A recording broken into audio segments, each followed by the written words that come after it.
Terima kasih telah berkunjung kembali ke channel Info Pendidikan.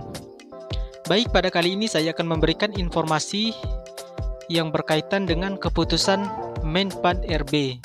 Sesuai keputusan Menpan RB, ini kondisi-kondisi yang menghambat pengangkatan honorer menjadi P3K paruh waktu dan Menpan RB belum restui pengangkatan P3K untuk daerah ini. Bagaimana penjelasannya? Silakan simak penjelasan berikut ini. Dikutip dari sebuah website yaitu Klik Pendidikan, pemerintah terus berupaya menyelesaikan masalah tenaga honorer yang skema P3K paruh waktu. Tujuannya adalah memberikan kepastian kepada bagi honorer yang telah lama mengabdi di instansi pemerintah. Namun tidak semua honorer bisa diangkat karena ada kriteria dan syarat yang harus dipenuhi. Beberapa kondisi menyebabkan honorer tidak bisa diangkat sebagai P3K paruh waktu. Honorer yang tidak masuk database Badan Kepegawaian Negara atau BKN otomatis gugur. Selain itu, jika honorer belum pernah mengikuti seleksi P3K atau CPNS, maka tidak ada peluang diangkat menjadi P3K paruh waktu. Honorer yang tidak pernah mengikuti seleksi CPNS P3K sebelumnya tidak memenuhi syarat untuk diangkat. Untuk bisa diangkat sebagai P3K paruh waktu, tenaga honorer harus memenuhi yang pertama, terdaftar di database BKN. Yang kedua, pernah mengikuti seleksi P3K atau CPNS 2024 ini kemarin. Selanjutnya yang ketiga, tidak mendapat formasi jabatan. Nah, selanjutnya kelompok honorer yang masih berpeluang diangkat sebagai P3K paruh waktu. Yang pertama, honorer yang pernah ikut seleksi P3K tapi tidak lolos. Selanjutnya yang kedua, honorer yang pernah ikut seleksi CPNS tetapi tidak lolos. Dan yang ketiga, honorer terdaftar di database BKN.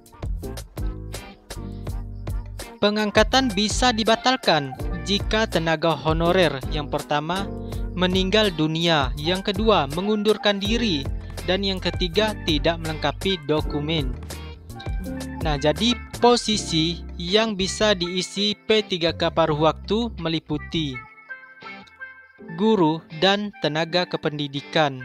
Yang kedua, tenaga kesehatan. Yang ketiga, tenaga teknis, pengelola umum. Yang keempat, operator layanan operasional. Yang kelima, pengelola layanan operasional. Yang keenam, penata layanan operasional. Jadi, kebijakan ini bertujuan untuk memberikan kepastian kerja bagi honorer. Langkah ini juga demi menghindari PHK massal, serta menyelesaikan penataan honorer sesuai amanat Undang-Undang ASN 2023. Tidak semua tenaga honorer bisa diangkat menjadi P3K paruh waktu, hanya honorer yang terdaftar di BKN, pernah ikut seleksi CPNS atau P3K, dan tidak mendapat formasi jabatan yang berpeluang. Jadi pengangkatan ini bisa dibatalkan jika honorer meninggal dunia, mengundurkan diri, dan tidak melengkapi dokumen. Pemerintah melalui Menpan RB dan BKN terus berupaya menyelesaikan masalah honorer dengan skema ini. Baik, informasi selanjutnya yang tidak kalah penting yang ingin saya sampaikan yaitu mengenai usul penetapan NIP sudah 100%.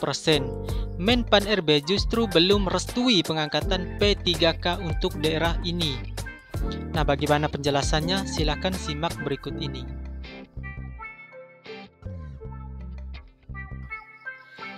Namun sayangnya, setelah beberapa daerah sudah berhasil 100% melakukan usul penetapan NIP, justru tidak direstui. Mengenai hal ini, Menpan RB meminta untuk memenuhi persyaratan terlebih dahulu, bukan tanpa alasan. Dengan persyaratan tersebut, maka akan membuat kementerian atau lembaga atau instansi atau daerah tidak merasa keberatan di kemudian hari. Perlu diketahui bahwa kementerian atau lembaga atau instansi daerah yang belum memenuhi syarat tersebut maka tidak dapat melakukan pengangkatan. Namun, Mensetnek Prasetyo Hadi telah memberikan penegasan terkait amanat Presiden Prabowo untuk segera bersiap-siap. Hal ini diperlukan guna untuk melindungi hak-hak para ASN. Bapak Presiden telah menerima laporan dari Manpan RB bahwa telah dilakukan analisis, simulasi, dan formulasi lebih lanjut untuk mempercepat pengangkatan CASN, tetap melindungi hak-hak CASN, dan memaksimalkan dampak pelayanan bagi rakyat, tutur Mensetnek Prasetyo Hadi.